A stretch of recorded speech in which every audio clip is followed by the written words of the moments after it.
Ele é ator desde os 11 anos de idade. Teve o talento reconhecido e a carreira consolidada no teatro ao lado de Dercy Gonçalves. Atuou em minisséries, apresentou o programa infantil Catavento na TV Cultura e no currículo tem um detalhe curioso: foi locutor no Vaticano. E acaba de lançar um romance, Viver a Dois é Difícil.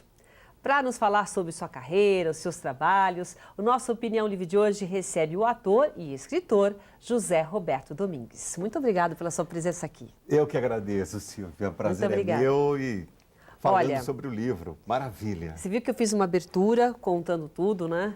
Lindo. Muita coisa que você fez na sua profissão. É verdade. O que leva, né? Que momento da sua vida você se inspirou para escrever Viver a Dois é Difícil? A gente sabe que viver a dois é difícil, seja casal, seja filho, seja o que for, não é? Relacionamentos, de amigos e trabalho. Olha, a experiência de vida. Né? Precisa de experiência de vida, Exatamente, né? Porque eu comecei, na verdade, eu me descobri autor com Dercy Gonçalves, trabalhando com ela em 1979, para você ver. E aí eu fazia as minhas tarefas de casa no camarim de Dercy.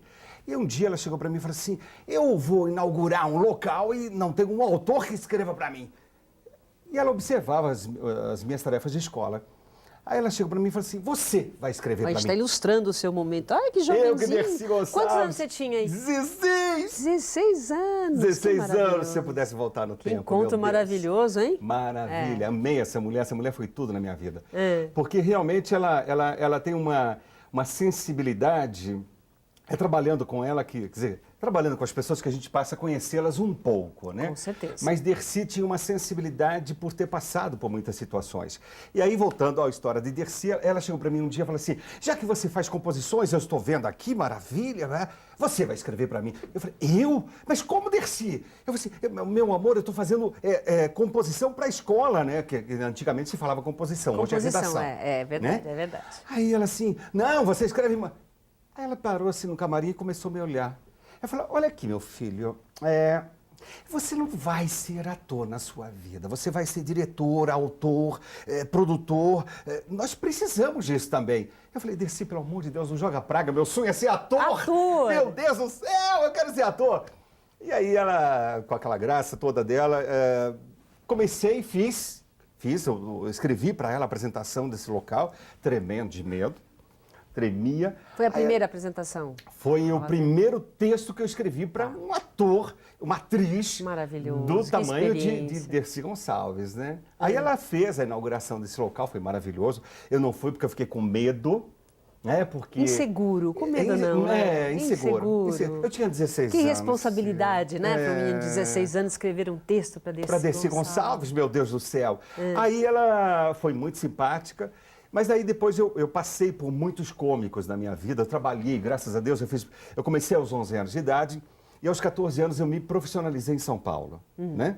Aí eu trabalhei com vários cômicos, eu trabalhei com o Dercy Gonçalves, que eu fiquei um ano em São Paulo, depois eu viajei com o Carlos Leite, que o João Kleber, que estava com ele, tinha um trabalho aqui em São Paulo, não podia sair para turnê, eu fui com ele só por 6 meses. Voltei com o Dercy Gonçalves, fiquei mais 2 anos e meio, aí fui trabalhar com Coxinha, no Teatro Dulcina, no Rio. Para escrever textos de humor. Não, trabalhando como ator, graças a Deus. Ah, pensei que você não, tivesse com graças essas pessoas. A Deus, tá bom. não.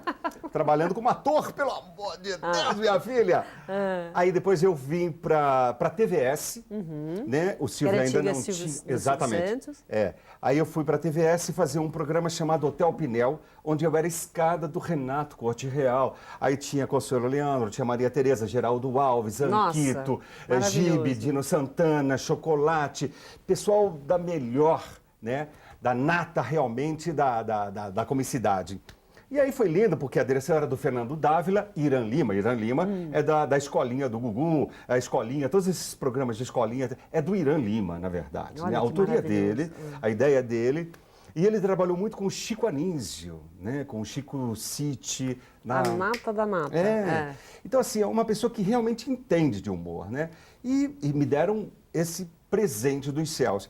Aí depois eu eu tive uma passagem pela Globo como assistente de direção, depois eu fui para a Cultura, onde fiquei um bom tempo fazendo o Catavento, que é um programa que eu só tenho que agradecer à TV Cultura, porque a TV Cultura nos anos 80 era uma TV experimental. Ai, que bonitinha. Essa é a Lindo, que saudade! É um clássico, né? É um clássico. Sim, saudades dessa música, dessa abertura.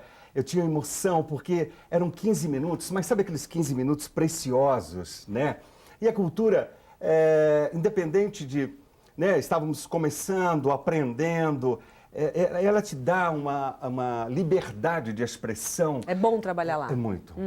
Muito. Eu agradeço a Deus por ter ficado 5 anos na Cultura. Eu tenho, graças a Deus, grandes amigos. Amigos que realmente continuam lá batalhando para a Cultura, pelo amor de Deus, né? E tem grandes programas, é um programa... Mas ali, lá no Catavento você ficou 5 anos. Sim. Quer dizer, foi uma experiência, quer dizer, aí diferente do caminho que você estava fazendo como ator, era um lado de humoristas. Exato. Foi porque, assim, eu acho que... Bom, eu me tenho como um ator eclético, eu não me determino, nem me especifico como ator, porque eu não sou um ator empenhado, dramático, não gosto disso.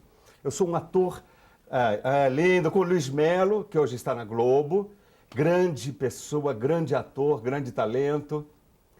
Eu tinha 23, 24 anos aqui, né? Mas aí você estava fazendo humor. Aqui eram sketches, né? E, claro, aí tem um tombo, logo em seguida tem um tombo meu aqui, que eu já caí de novo, aí eu caio na saída lá também. Maravilhoso. E nós gravávamos no estúdio, nos jardins da TV Cultura. Era outra época, né? É outra época, mas bem, quer dizer, foi a base de tudo, uma coisa muito importante para sua carreira e para tudo. E fui adquirindo experiência, né? Aí fui, nos anos 80, eu fui também assistente de vários diretores de teatro aqui em São Paulo, né? O Antônio Bujanra, o Mazete. Seguindo os conselhos da Dercy. Dercy Gonçalves, né? Aí, com a Bujanra, daí ele me apresentou o Hugo Barreto, que era da Globo. Aí eu fui fazer uma experiência na Globo, fiquei um tempo na Globo. Como assistente de direção. Assistente de direção. Depois eu saí de lá, fui para a Cultura, graças a Deus. E fiquei na Cultura 5 anos como ator. Aí eu comecei, nós éramos chamados, porque esse programa... Ele foi criado, o Catavento. O Catavento, ele foi criado para ajudar as crianças de periferias do estado de São Paulo a se alfabetizar. E nós não tivemos esse prazer, porque, na verdade, o programa deu um pico de sucesso e pegou muita classe A, B de São Paulo. Nossa, era muito famoso, todo mundo gostava. Graças a Deus. Uma referência. Gente, obrigado mesmo. Não, o objetivo foi um, mas afetou outros. Foi.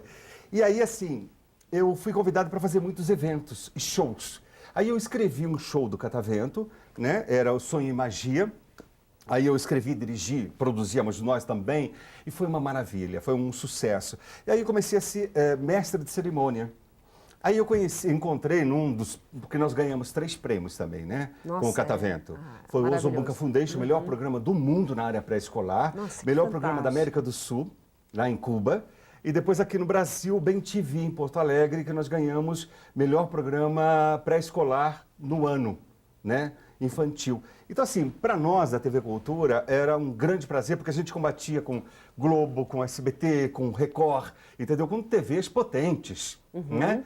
E nós éramos uma TV estadual, né?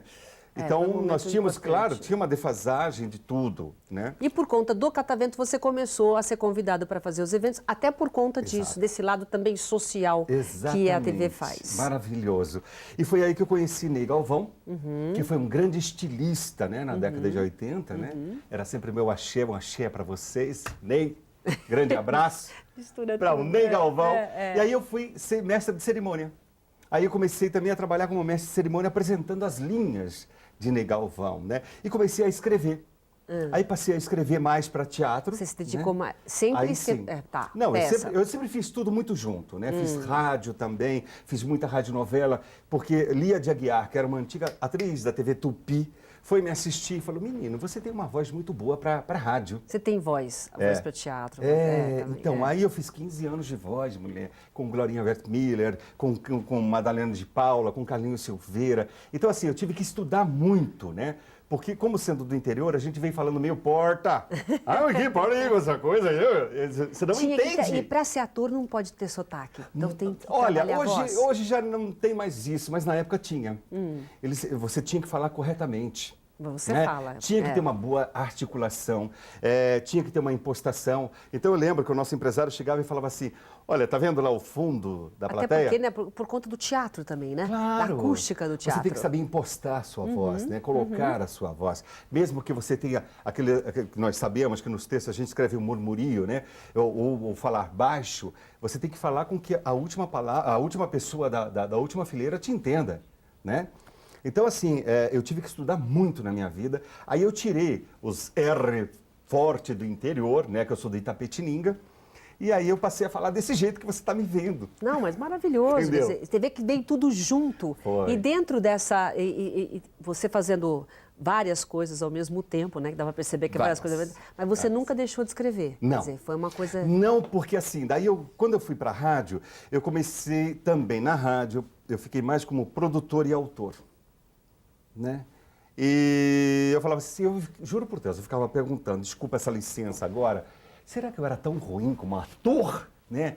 Para as pessoas me quererem mais como assistente de direção, ou diretor, ou autor, ou produtor, do que como ator. Eu queria estar na frente das câmeras. Você queria estar na frente, não queria estar atrás. Você não queria estar atrás. Entendeu? Com todo o aí, talento. Eu comecei a escrever e fiquei escrevendo. Aí o escrever também toma muito tempo, né? Ou eu ficava escrevendo ou eu ficava atuando. Mas como as pessoas me chamavam mais para escrever, eu ficava lá na minha máquina, sabe? Escrever bonito, né? Aí eu escrevi muito para a rádio. Eu fiz até um programa na Bandeirantes, na época, como autor.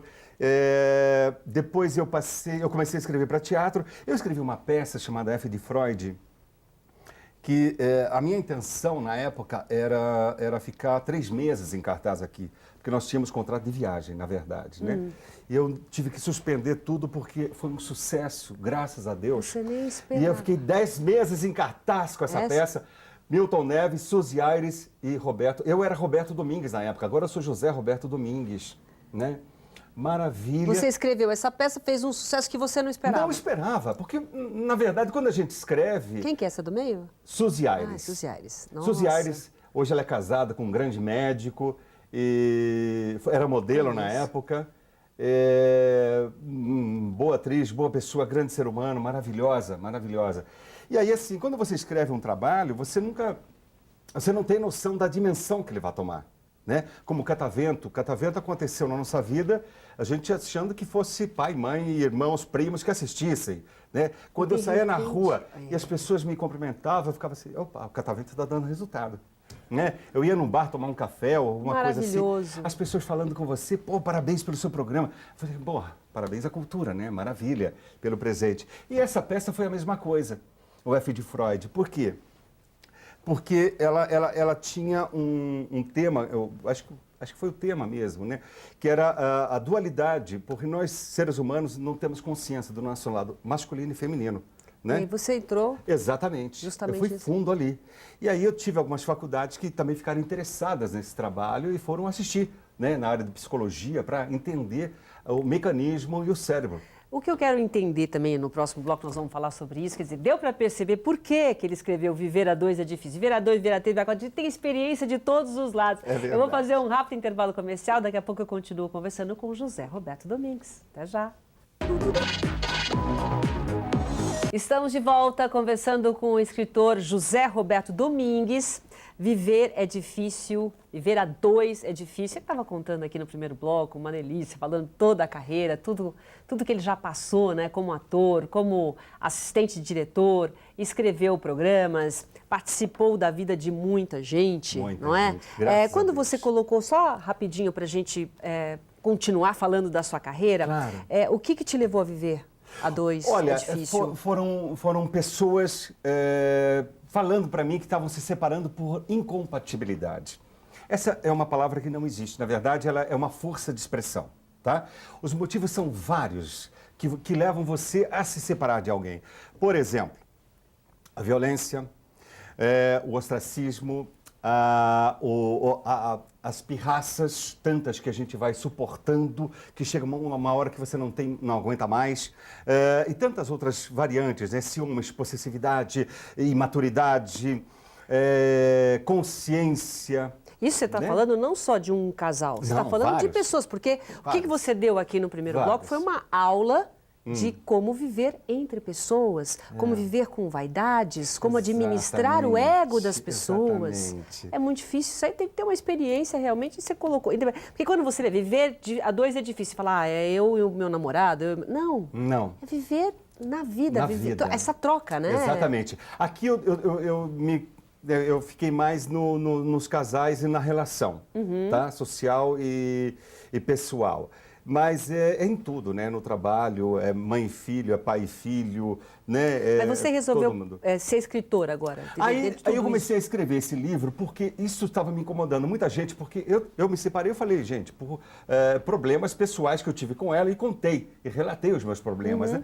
E as pessoas ficam... Porque todo mundo quer sempre mostrar a bela imagem, né? Ninguém mostra a verdadeira cara. Esse é o problema. Por isso que elas entram em conflito com elas mesmas. Entendeu? Porque enquanto você não se assume como eu, como ser, né, perante você, perante quem está à sua volta ou o seu social, você vai estar sempre em conflito com você. Então, se aceite, se assuma, entenda você, para que você não crie problema com os outros e nem com você mesmo. Primeiro, cuidar de si, né? Exatamente. Eu acho que... Eu sou espírita kardecista e nós dizemos sempre, nós não, eles dizem sempre que a partir do momento que você começa a trabalhar bem o seu eu, você já está contribuindo para o universo. Exatamente. Entendeu? Então é isso que falta para as pessoas, essa consciência, essa maturidade. Porque é muito fácil a gente falar que é o outro, a culpa é do outro, a gente nunca fala da gente, né? E esse é um problema nosso, né? Verdade. Então é um problema de cada um. Para você viver bem a dois ou a três ou num rol da sociedade, você precisa estar bem com você mesmo. E o livro está fazendo sucesso com seus amigos? Graças a Deus. Você falou, cá, tá vendo? Será que é minha mãe e meu pai? Não. Será que é tua mãe e teu pai? Não, né? Olha, eu lancei agora, dia 16 eu lancei esse livro, né? E ele está agora no PagSeguro, que é uma lojinha. Estamos no Facebook, temos o nosso site que é vivera2.com.br e está tendo uma procura imensa, graças a Deus. Você está se surpreendendo porque tudo que você contou até agora, assim, eu escrevi uma peça, de repente fez sucesso. Foi. Eu fiz, de repente fez sucesso. Eu não esperava esse sucesso. Você espera o quê agora nessa tua fase de autor? Gente, pelo amor de Deus, olha aqui, Vivera 2 é difícil, é lindo. Eu até, olha assim, eu fiz bem a minha cara, né? Eu quis que fosse realmente do meu jeito e bem teatral. Deixa eu mostrar aqui perto. Aí, aqui, olha só, até o marcador do livro, eu quis que tivesse a capa do livro e os meus apoiadores, né? Para ter uma contribuição real. Essa capa tem alguma coisa de você também? Você escolheu a capa? Foi. Na verdade, quem fez foi a minha produtora, Bia Scott, que ela fez a capa, a diagramação. Nós escolhemos também tanto a fonte quanto a cor do papel, para não cansar muito a vista do leitor. Então, existiu toda uma preocupação, realmente, para que as pessoas, quando comecem a ler o livro, elas tenham uma continuidade e não se cansem. E não parem na metade, elas terminem sempre uma história. E tudo que você teve de experiência nos seus roteiros, você achou que dificuldade para escrever sobre relacionamento? Não? Eu pesquisei bastante, né, Sil? Então, assim, eu não tive... Não é a parte pessoal? Não. Eu tenho algumas histórias minhas, né, que as pessoas vão me entender, vão saber que é minhas, porque eu coloco até meu nome. Mas... Tem sempre um lado pessoal quando se escreve, né? Tem, muito. Então, assim, são histórias também, porque eu li muitos livros de psicólogos, parapsicólogos, conversei com muita gente, com muitos analistas e etc., com muitos casais, fiz pesquisa. Fui a fundo mesmo da questão para entender um pouco mais do ser humano. Você falou, você foi se conhecer, né? Primeiro, a gente vai claro. Se buscar. E foi muito importante porque... Porque enquanto você estava no primeiro bloco, quando aí 16 anos eu fui desse Gonçalves, fui para cá, fui para lá, a gente não tem tempo para olhar para a gente. Não. Aí de repente nesse momento você parou para olhar para você. Exatamente. E foi a fundo aí. Foi buscar, né? E aí foi muito importante porque assim, quando eu comecei a escrever, eu eu senti essa necessidade imensa de botar para fora, sabe? Quem escreve fala isso. É verdade. E aí eu deixo ela ficar rodando na minha cabeça até o momento que eu falo, agora eu tenho que sentar na máquina e pum, agora não, agora é computador, tá, gente? É isso aí. Né? É assim que funciona. Modernizei, né? Modernizei. E aí foi maravilhoso, porque quando eu comecei a escrever, eu fui observando, lendo, pesquisando, conversando, buscando, sonhando, né? E muitas vezes você às vezes para de escrever porque você não acha saída e você vai buscando, buscando, buscando até que ou tomando um banho ou conversando com alguém, basta uma frase, sabe? Aí, é um trabalho. Aí você fala, achei a saída. E foi maravilhoso, porque assim, eu tenho 2 apresentações, né? Eu tenho um prefácio onde eu explico por que eu resolvi escrever esse livro. Eu tenho uma introdução que eu traço mais ou menos a linha psicológica do ser humano, nós seres humanos. Eu tenho 9 capítulos. Eu tenho um adendo que eu fiz sobre o que é o amor. E o epílogo, eu fiz mais ou menos, eu quis dar um presente para mim mesmo, na verdade, em primeiro lugar, sobre a dramaturgia antiga de telenovelas. Né? Que legal! Da época de Braulio Pedroso, de Janete Claire, de Dias Gomes, que se escrevia desta forma. Né? Hoje não, hoje é tudo uma coisa diferente, moderna, modernizada, em HD, não é? E aí, sim, eu queria só que ficasse registrado esse meu primeiro trabalho como livro, como autor de livro, que eu queria fazer uma homenagem a nós, autores que participamos dessa década, né, dessa época maravilhosa, e uma saudação aos meus amigos, né? É uma nova viagem na sua vida, uma coisa assim de escolha, ou você continua ainda falando, eu estou escrevendo, mas eu queria continuar sendo ator? É tudo misturado também? Não, eu vou continuar como ator. É uma coisa resolvida? Não, mas eu vou... Ator é ator, está dentro de você. Hoje eu sou o autor José Roberto Lins. Você está assumindo como seu autor. Olha que bacana. Hoje sim. Quer dizer que tudo que a Dercy falou, você não vai ser essa. Pois é, mulher! E você sabe que eu tive um presente... Porque, assim, tanto a Decimar como a Lucy Fontes Freitas, que é sobrinha de Dercy, Decimar é a filha, né? Todas me escreveram. Gostaram? Amaram. E não, foi lindo elas terem escrito, relembrando, por exemplo, a Decimar relembrando a mãe. Falando para mim, meu querido, Dercy, onde estiver, vai estar com você. Se ela disse isso, que coisa legal. Fique tranquilo, porque teus caminhos, olha, eu fico arrepiado. Que máximo. Teu caminho está se abrindo maravilhosamente bem, bonito, porque também eu tive uma época que eu vivi na Itália, não é? Eu quero, ainda bem que vai dar tempo de você tocou nesse assunto. Você trabalhou na Rádio do Vaticano. Trabalhei. Conta como é que foi essa experiência. Quando eu cheguei na Itália, eu não sabia como caminhar, não é? Aí eu procurei a Embaixada Brasileira e me apresentaram o diretor cultural. Aí ele falou assim, olha, aí eu levei meu book, meu currículo, levei tudo para ele. Aí ele assim, o que eu posso fazer? Eu tenho 2 telefonemas para fazer e depois eu estou viajando. Aí ele fez 2 telefonemas, um deles deu certo, que foi na Rádio Vaticano. Aí quem atendeu foi um jornalista. Aí ele falou assim, então fala para ele vir amanhã aqui, bababá. No dia seguinte estive lá, aí ele falou assim, olha, eu estou saindo de férias, eu vou te levar para conhecer. Mas você foi para trabalhar na rádio? Eu não entendi. Não, eu fui para ficar 6 meses. Tá. Mas eu queria fazer alguma coisa. Enquanto isso. Exatamente. E aí eu queria também estudar a língua italiana, porque eu amo o italiano, né? Amo. Aí você foi na embaixada e ele falou, preciso dar 2 telefonemas. 2 telefonemas para ver se eu consigo alguma coisa para você. Se der certo, meses. Deu, se não der, acabou. Ok. E aí ele fez o segundo telefonema, deu certo. Aí eu marquei com ele, foi no dia seguinte. Aí ele, diante da minha conversa, meu book, meu currículo, tudo que ele viu lá, ele falou assim, eu estou saindo de férias. Sobe comigo. Aí subi para o andar, conheci o diretor, aí ele assim, você faz um teste para mim, como locutor e tal. Mas você já sabia falar italiano ou não? Não, como português, não, na língua portuguesa. Tá bom, okay. Rádio Vaticano tem várias línguas, né? Uma rádio do mundo lá. Tá. Aí eu fiz o teste e ele falou, olha, você foi aprovado, você assina um contrato de 6 meses. Eu falei, como, 6 meses assim? 6 meses. Eu falei, nossa, que maravilha. Ai, meu Deus, maravilha. Não acredito. Foi, juro por Deus. Aí foi maravilhoso, porque eu entrevistei o Collor, quando ganhou a eleição, que foi lá na Embaixada Brasileira. Entrevistei Chico Buarque, Marieta Severo, eu entrevistei o ministro da Justiça. Quem ia para a Itália parava lá e... porque assim, você sabe que nós temos as fontes, né, as informações e tal, todos que dão informação, olha, vai chegar tal fulano, olha, tal fulano, tal fulano. Aí o professor Dalmo da Abreu Dalari, gente, quando eu tive com ele, foi emocionante entrevistá-lo, porque, imagina, eu não tinha noção, né, da sumidade que estava na minha frente, e ele assim... ele leu as perguntas, ele falou assim, eu vou mudar tudo. Eu falei, como vai mudar tudo? Ele falou assim, eu vou fazer do meu jeito, pode? Eu falei, claro, mas o senhor vai dizer que o senhor vai dar aula aqui na Sapienza, a Roma, não, na universidade. Não, isso eu falo, mas eu quero falar de outras coisas. Eu falei, Jesus Cristo.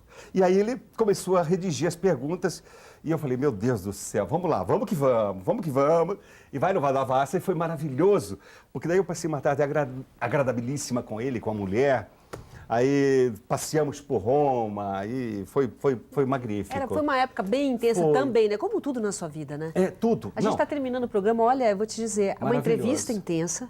A gente acompanha você de uma forma assim, né? De perder o fôlego. Eu acho bacana, porque você deve ter muita coisa para contar aqui, independente de você agora ter realmente falado, não, eu quero, nasceu o autor José Roberto Graças Domingues, a Deus. com toda essa bagagem, com tudo que você tem, que é uma experiência, é uma nova viagem na sua vida que eu tenho certeza que vai dar certo. Sim, não, só mais uma coisinha, assim, o que eu fiquei muito feliz é que aí a minha voz acho que ficou registrada, né?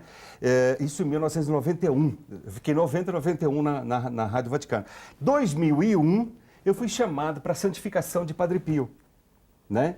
Padre Pio é um frate cappuccino que morava em Gubbio, ao sul da Itália, né? E ele foi depois que ele faleceu, ele virou um padre, né, que fazia milagres. E ele é muito conhecido na Europa e nos Estados Unidos. E aí nós gravamos um CD, né, lá na Itália, pela Sony Music, e só tiveram 2 artistas estrangeiros convidados. Eu e Padre Anthony Elegitiman, que era o último devoto de Mahatma Gandhi. E mais, acho que 21 artistas italianos maravilhosos, maravilhosos. Então se chama San Pio di Pietrelcina, Padre Pio. Olha, o santo. Não temos mais tempo, mas parabéns. Beijos, parabéns pela sua participação aqui no nosso programa. Obrigado, viu? Sucesso para você. Obrigado. Tá bom? E nossa opinião livre de hoje fica por aqui. Obrigado pela sua companhia e até o próximo programa. Tchau.